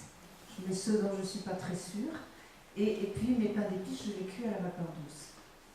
Donc, c'est moins cuit. C'est chauffé, mais c'est quand même moins cuit. Voilà. Et par ailleurs, quand vous mettez du miel dans un pain d'épices, il faut utiliser des farines complètes, il faut utiliser le sucre que vous ajoutez, et ben, ce sera du sucre complet. Ce sont tous des produits complets qui vont faire que il y aura moins de charge hyperglycémique. Voilà. Et la cuisson est importante parce que si vous cuisez trop chaud, vous transformez en sucre les glucides complexes, les fibres, vous transformez en sucre même les protéines. Le canard laqué, c'est des protéines liquées. Donc il est très important de peu cuire. Et c'est pour ça que la vapeur douce est intéressante parce que ça cuit à moins de 100 degrés, 95. Voilà. Question suivante. Madame, la pigoulerie. Est-ce qu'on peut mettre du miel sur une plaie pour les diabétiques? Oui. Bien sûr.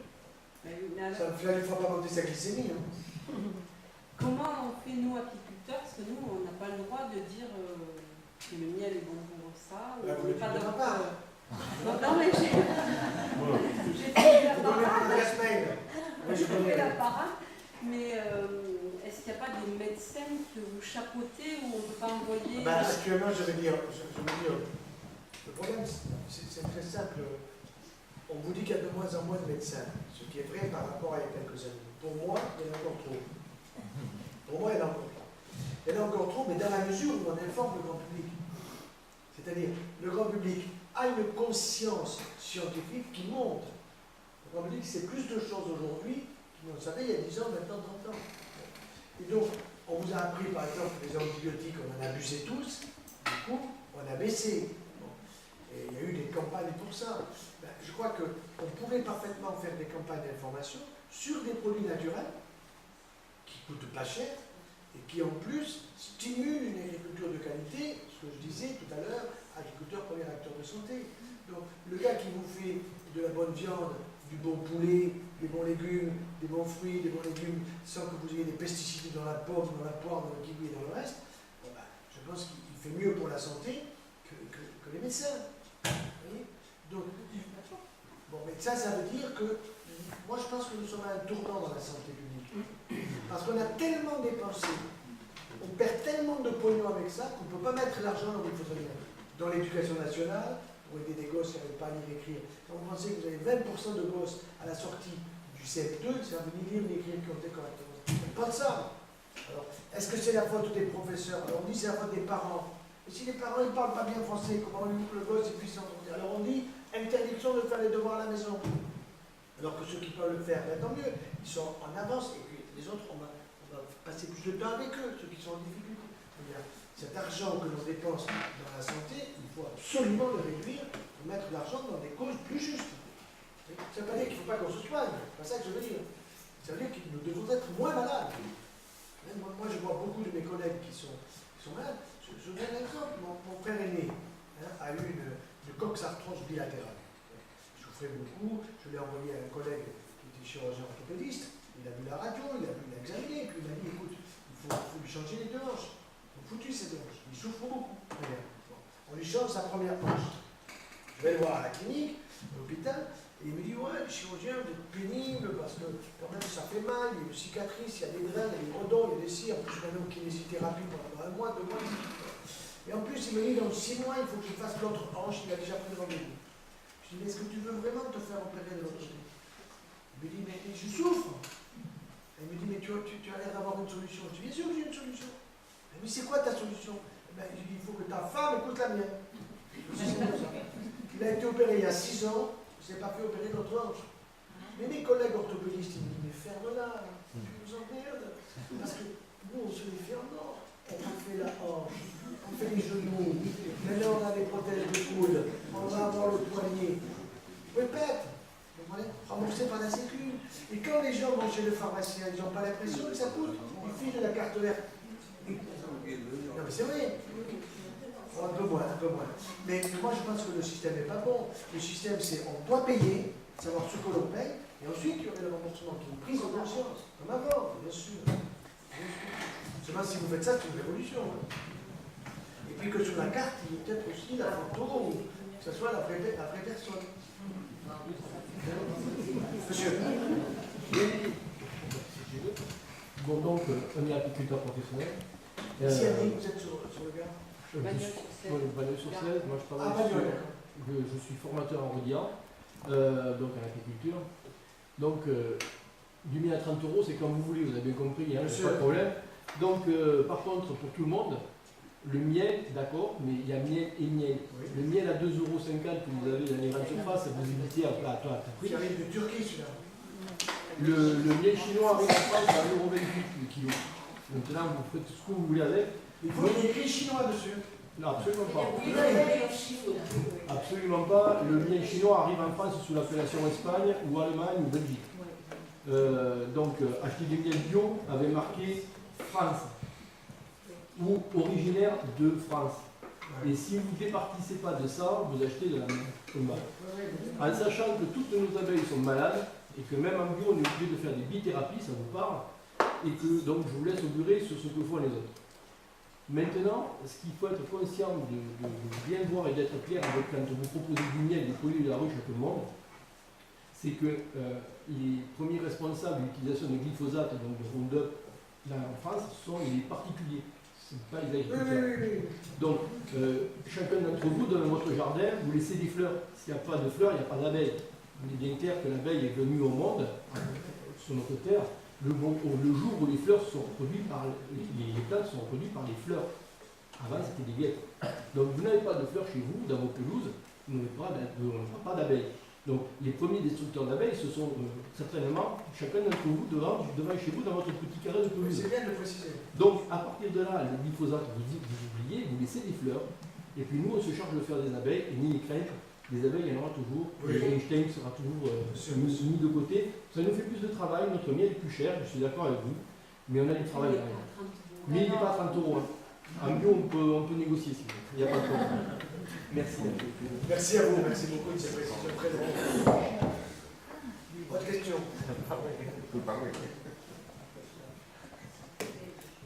Madame. Pensez-vous des plantes? Des plantes, quelles plantes? Toutes sortes de plantes qui la phytothérapie. Oui. La phytothérapie. La phytothérapie. Oui, la phytothérapie, ça dépend pourquoi. Par exemple, la sauge vous apportera des phytoestrogènes, la millefeuille de la phytoprogestérone, D'accord? Donc ça, ce sont des choses que l'on peut prendre en tisane. Une autre chose, vous avez une petite hypertension artérielle parce que vous êtes stressé.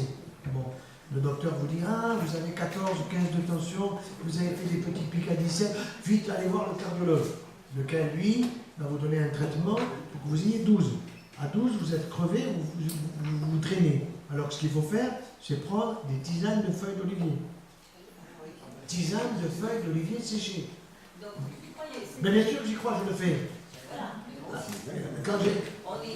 On parle de l'abeille, mais il y a aussi ça. Oui, oui, C'est vraiment positif. bien sûr, bien sûr. C'est Quand vous avez une petite brûlure sur le pied en marchant dans la nature, un peu de plantain, et ça disparaît. Et moi, j'ai traité mon chien avec le miel. Ouais. Souvent. Qu'est-ce qu'il avait, votre Bah, chien? il se fait des blessures. Ouais. Qui Vous lui avez mis du bien, ça a cicatrisé. cicatrise. Bien sûr. Voilà. Sans aller sur le béton. Voilà. Le prêle qui est très très bon pour cicatriser les entorses ou les fractures, Ouais. les entorses. Ouais, ouais, ouais. Voilà. Pareil. Non, mais il y a un retour vers une phytothérapie qui est davantage scientifique, si vous voulez. Vous voyez, les herboristeries ont disparu pratiquement au XXe siècle. Et à mon avis, elles vont repartir, mais il faut les reconnaître. De la même façon qu'on reconnaît les médecins, mais on doit reconnaître les naturopathes. On doit reconnaître certains chiropracteurs. Il y a des gens de très grande qualité. Moi, j'ai eu un moment des cervicomyalgies. J'étais gêné pour opérer parce que quand on opère, on est un peu toujours dans la même position. Bon, j'avais mal. Il y avait deux solutions. Prendre des anti-inflammatoires. Hein. Non, je suis allé voir un chiropracteur que ma femme m'a conseillé parce qu'elle l'avait vu. Le gars, il a regardé ma radio. Bon, il m'a bien expliqué, je pouvais comprendre ce qu'il me disait. Et ensuite, il m'a manipulé. 3 séances, guéri. Guéri. Je suis allé voir un rhumato, je suis encore sur anti-inflammatoire. Ils m'auraient proposé des applications et tout ça. Abusif. Mais des fois, pourquoi on retire aussi l'herboristerie, certains herboristeries retirent certaines plantes. Oui, alors parce qu'il y a une bagarre avec l'État là-dessus, et vous avez un institut de médecine naturelle qui est en train de relancer tout ça, et qui est très important, qui vient de Belgique. Je connais bien Augustin de Livois, c'est lui qui organise tout ça. Je vais donner une conférence prochainement à Paris là-dessus, sur le stress et le cancer du sein.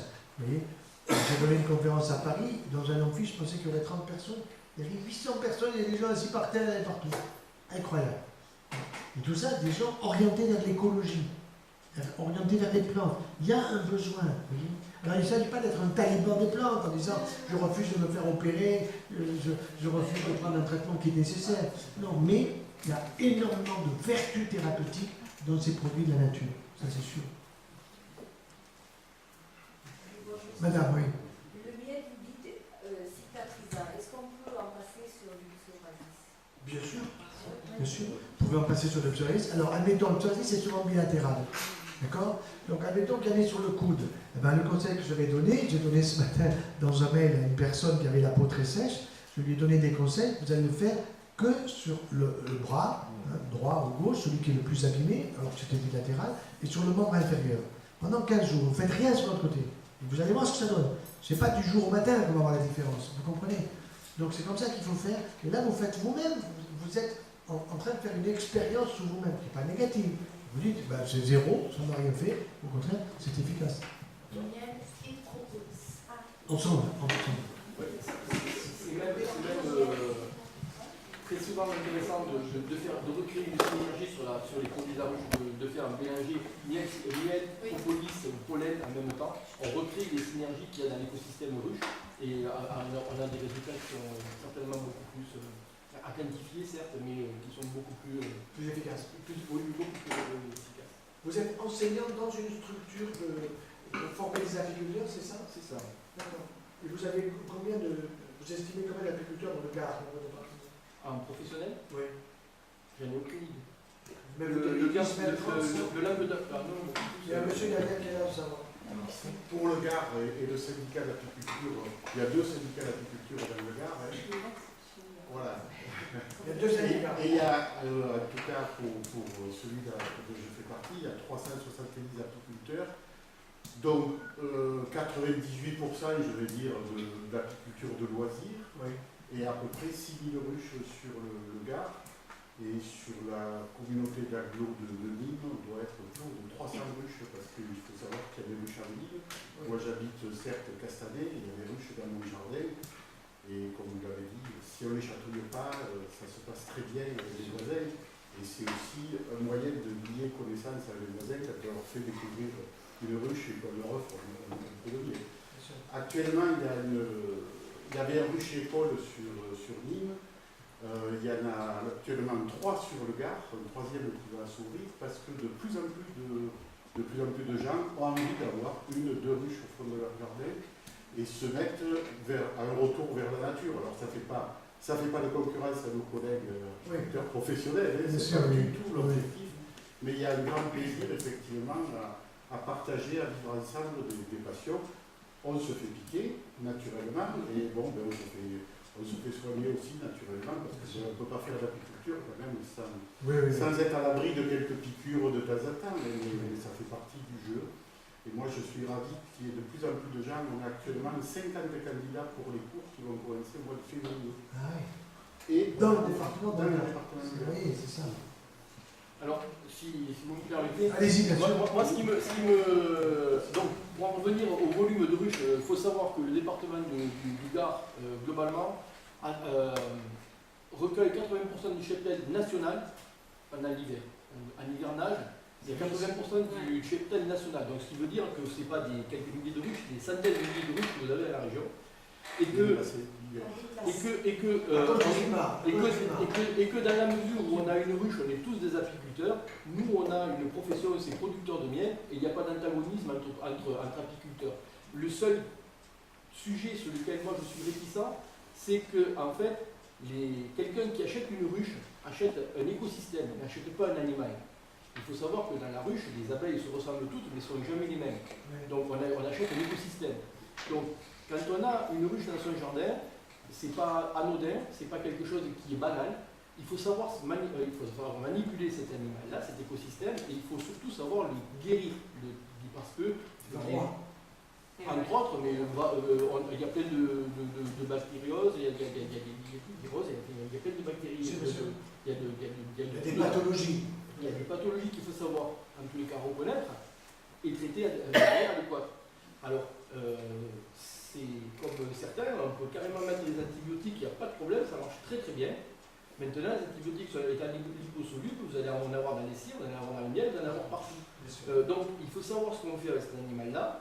Et moi, je recommande à tous les apiculteurs, quels qu'ils soient, puisqu'il n'y a pas d'amateur professionnel, à la mesure où on a une ruche, on est apiculteur, à se tourner vers les professionnels de la santé de l'abeille pour venir se former. Et vous avez des ASA un peu partout.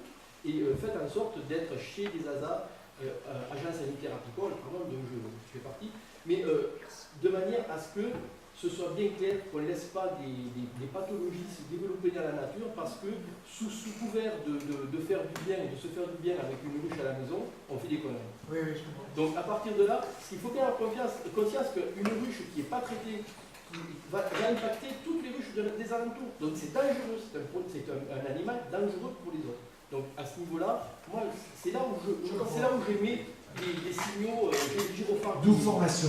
Qu'est-ce que vous avez à nous dire sur les abeilles hygiénistes qui sont capables d'éviter le varroa, donc ce problème des ruches qui est quand même un problème important pour les apiculteurs? Oui. C'est un épiphénomène. Oui. Est-ce qu'il y a des reines qui développent une résistance génétique, oui. Mais honnêtement, il y a Kefus à Toulouse qui fait ça, qui communique très bien là-dessus. Ouais. D'après moi, peut-être pour des apiculteurs c'est bien, pour des producteurs de miel c'est moins bien, parce que c'est au détriment d'eux. Donc on mène des essais cliniques actuellement. On fait des essais, d'accord. On fait des essais cliniques sur des molécules, puisque la molécule référente actuellement c'est la mitrase. Oui. La mitrase donne des signes patents de patinage, ça devient de moins en moins efficace, il y a une résistance de plus en plus importante de la part de varroa. Et donc à partir de là, si on ne développe pas de la recherche à ce niveau-là, au niveau des molécules ici, même en bio, on est limité à des choses qui sont ridicules en bio, et on perd du cheptel systématiquement. Moi, entre 30 et 40% du cheptel que l'on perd chaque année, c'est normal maintenant. Il n'y a aucun éleveur de vaches qui va supporter 40% de perte sur son cheptel. Alors que nous, on est obligé de supporter parce qu'on n'a pas de... Et le frelon asiatique, il est arrivé dans le cas? Oui. Ah oui, vous l'avez déjà? Ah ouais. Parce qu'il y en a beaucoup là-bas dans les Landes et du côté Oui, mais bon... 47 nids détruits dans le Gard actuellement. 47? 47 nids détruits par les sapeurs-pompiers. Et à savoir aussi qu'avant, il nichait très haut, maintenant, il peut nicher au sol. Au sol. Et il Ah, va chercher des oui, dessus pour oui. construire sa ruche, quoi. Soyez prudents quand vous taillez une haie, parce qu'on Voilà. en a retrouvé dans des haies à hauteur d'homme. Et donc il y a eu un décès il y a 15 jours en France. Ce qu'il faut savoir, c'est que le frelon asiatique a une technique de développement de nid qui est ternaire. C'est-à-dire que le nid primaire se fait dans un tas de tuiles, peu importe, à niveau... Une ruine, quoi. Peu importe, mais vraiment à hauteur d'homme, par contre. Le nid secondaire, donc un nid qui va être fait transféré, va être un tout petit peu plus haut, et c'est le nid terminal qui va être, lui, qui est dans les arbres très hauts. Au sommet des arbres. Ouais, voilà. Puisque moi je suis perchiste à 18 mètres, je veux dire, ça commence à faire haut. Mais le problème majeur, c'est Barbara. Vous avez écrit des choses vous-même? Écrit, je crie sur mes élèves, oui. Non, mais il faut écrire tout ça, c'est très important. Hein. Il faut... Allez-y, madame. Ce que je ne comprends pas, c'est que quand on a une ruche, on doit la déclarer. Donc on est mis en relation, avec des gens compétents qui vous viennent dire, qui Non, vous Vous l'avez déclaré. Mais il y en a qui ne déclarent pas. Hein. Est-ce qu'ils ont l'impression que s'ils la déclarent, ça va leur imposer quelque chose? Ils vont... L'impôt. Vous la déclarez, et alors, Oui. vous avez, Donc, on n'est pas des flics, on est Non, non, on des est en agents contact sanitaires. avec des gens compétents qui viennent Oui, mais nous vous, vous Non, décidez de non, prendre non, le contact. Attendez, c'est vous, c'est... Ah oui, je prends contact justement. Oui. On prend contact avec un NASA, il viendra chez vous, et puis tout à fait, il n'y a pas de problème. Personne ne va venir vous obliger à prendre contact. Ah non, Certainement pas. Vous dépendez, vous dépendez de la Chambre d'agriculture, du Conseil général, de qui dépendez-vous? Chambre Oui, d'agriculture. on est agriculteur, oui. Oui, c'est ça. Autre question. Là, vous avez fasciné tout le monde. Hein. Ils ont pris du miel, déjà, ils s'endorment. Non, ce sont des sujets qui sont très passionnants. Et moi, je vois, il y a énormément de demandes de conférences. Je ne peux pas répondre à tout le monde. Quoi. Là, j'ai répondu à Mireille Lachaud parce que c'était à côté. Mais bon, oui, allez-y, monsieur. Ici, Vous me donnerez votre adresse, j'en ai besoin. je reviens sur Percy Dussert, qui est quelqu'un que je connais très bien, qui travaille effectivement remarquablement bien. Sa propolis est une propolis de peuplier, Oui. a priori, qui a le taux de polyphénol le plus élevé. Par contre, quand vous achetez de la propolis sur un marché, demandez si c'est de la propolis de grattage ou de grille.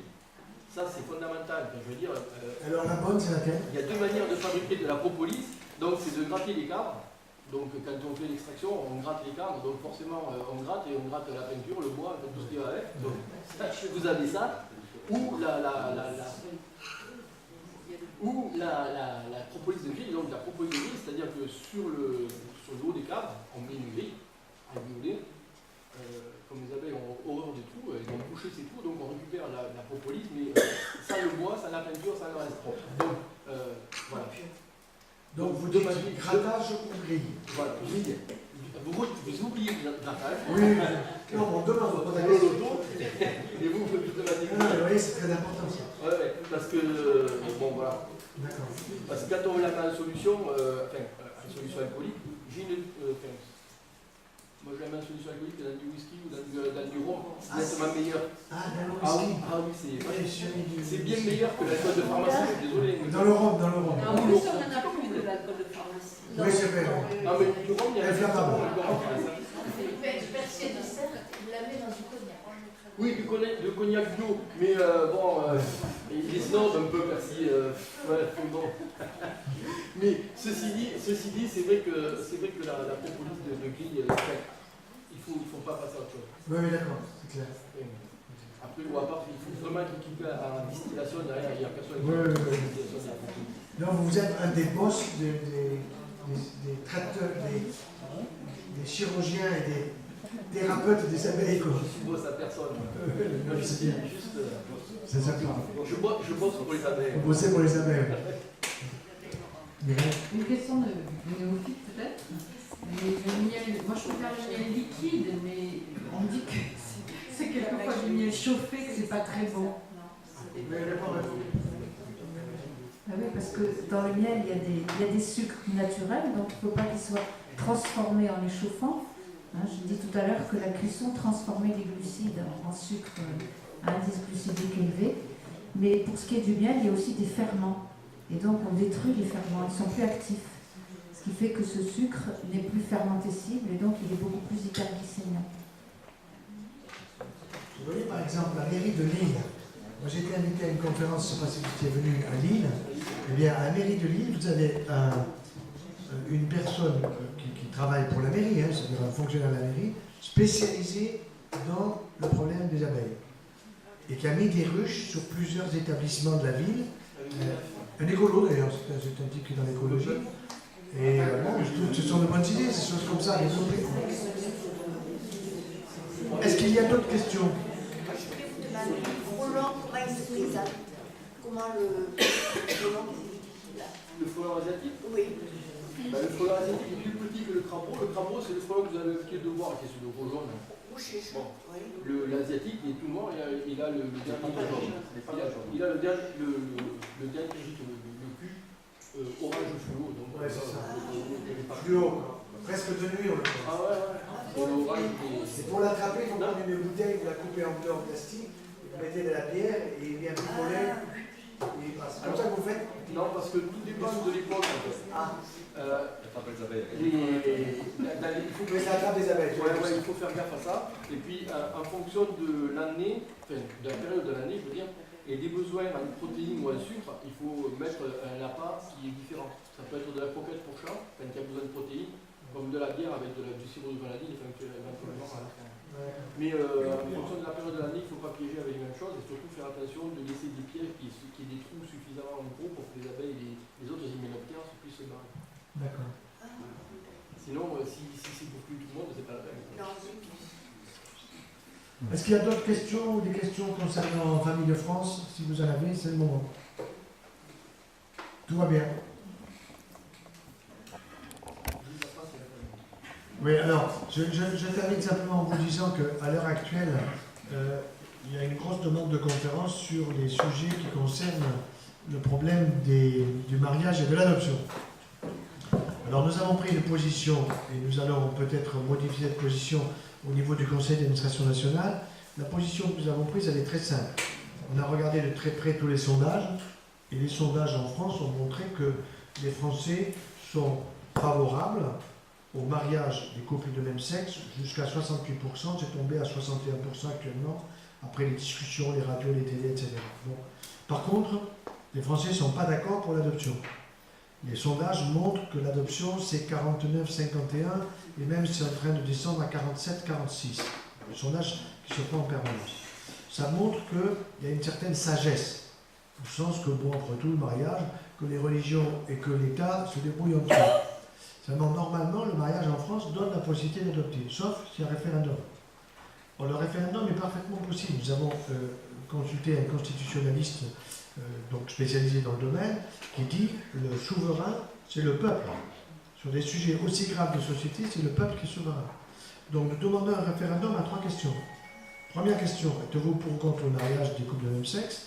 Deuxième question, êtes-vous pour ou contre l'adoption d'enfants de couples de même sexe? Troisième question, êtes-vous pour ou contre la procréation médicalement assistée? Et on peut très bien avoir des réponses fort différentes sur ces 3 questions. Alors nous savons bien que le président de la République, pour l'instant, se braque. Vous avez vu qu'hier, il a dit oui, mais les maires, ils auront la clause de conscience. Et aujourd'hui, les gays, lesbiennes et compagnie, ils sont allés le voir, ils ont un rendez-vous tout de suite.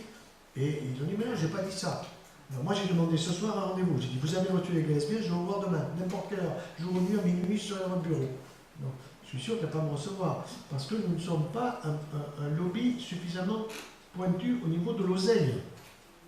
Au niveau de l'oseille, parce qu'il faut que vous sachiez que les groupes Act Up, Aide et compagnie sont extrêmement financés.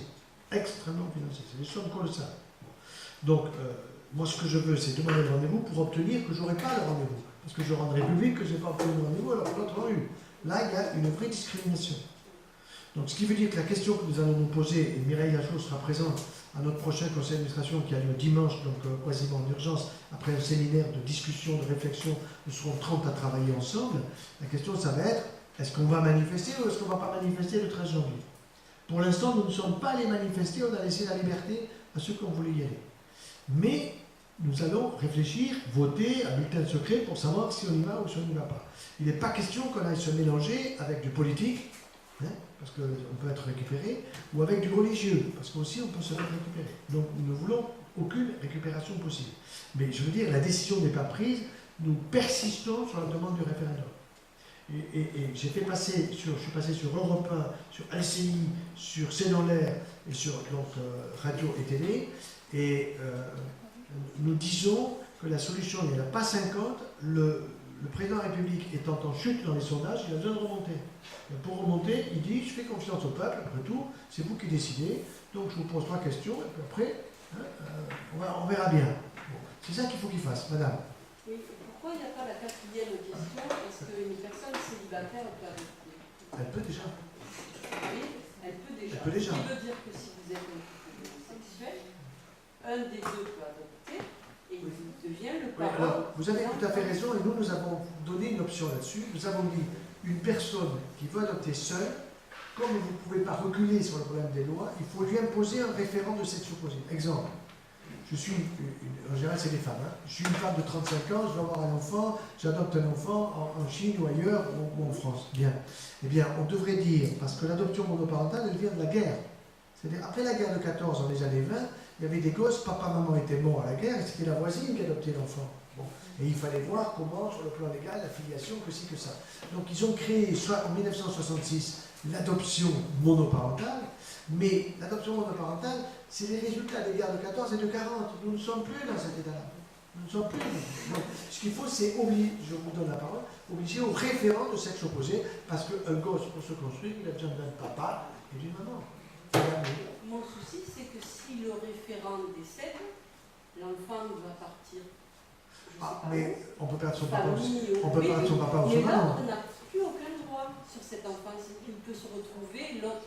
Ah non, non, mais à ce moment-là, l'autre, le référent, parce qu'il a passé X années avec l'enfant, devient le référent parental. Vous comprenez? D'accord. Mais ça n'oblige pas la femme à vivre avec le référent. Si elle veut, à ce moment-là, elle se marie ou elle se pacte. Oui, oui, non, mais ce que je veux dire, c'est que celui qui a élevé ou celle qui a élevé aussi l'enfant pendant 10 ans, 15 ans, n'a plus aucun droit sur cet enfant. Tenez, je vais vous faire choisir 2 phrases. Parce que nous allons les mettre certainement dans la carte de vœux. Nous sommes en train d'hésiter entre 2 phrases. Voici la première. L'enfant n'est pas un droit de l'homme. L'enfant n'est pas un droit de l'homme. Ça, c'est la première phrase. Deuxième phrase. L'enfance de l'enfant est indissociable de ses parents. Vous choisissez? La deuxième. J'ai testé toute la journée, même dans l'avion, j'ai testé, les hôtesses, j'étais pour le deuxième. Oui, donc l'enfance de l'enfant est indissociable de ses parents. Hein? Je trouve que c'est une très belle phrase. Et puis, il y a une autre phrase que j'ai trouvé qui est pas mal dans un livre que je lis, que je vous recommande, écrit par le docteur Lévy-Soussan, qui s'appelle « Destin au pluriel de l'adoption », c'est-à-dire les devenirs de l'adoption. Ce bouquin est lumineux, et alors il raconte deux enfants, deux papas qui auraient un gosse, et il y en a un qui est à l'école, il dit « Moi, mon père, il est bio ». Parce que c'est son père biologique, c'est avec le sperme à son père. C'est-à-dire, moi, mon père, il est bio, et l'autre, toi, ton père, il n'est pas bio. Je trouvais que la blague était pas mal. Bon, allez, on va se reposer. Merci à tous et merci à Mireille Lachaud, à toute son équipe pour tout cela. Il est efficace, on va les faire. Dans le hall. On remercie bien sûr. On remercie Henri Joyeux qui va nous donner son adresse mail. Alors, l'adresse mail est très simple. Mon prénom et mon nom tout collé. Henri sans Y. Henri H-N-R-I. Joyeux à coller. Là, il y a un Y. Hein. Henri Joyeux. @ me.com. M comme maman. Et E comme Eric, c'est le mi-anglais. me.com. Si je n'ai pas répondu dans les 4 à 5 jours, votre ordinateur est pété. Pour ceux qui veulent se procurer le livre d'Henri Joyeux, vous le trouvez à la sortie dans le hall. Merci d'être venu. Si vous avez des questions, vous pouvez toujours les poser à Henri Joyeux. Vous pouvez nous retrouver sur le site de Famille de France. On va organiser une journée sur l'alimentation et l'alimentation à partir de recettes autour du miel.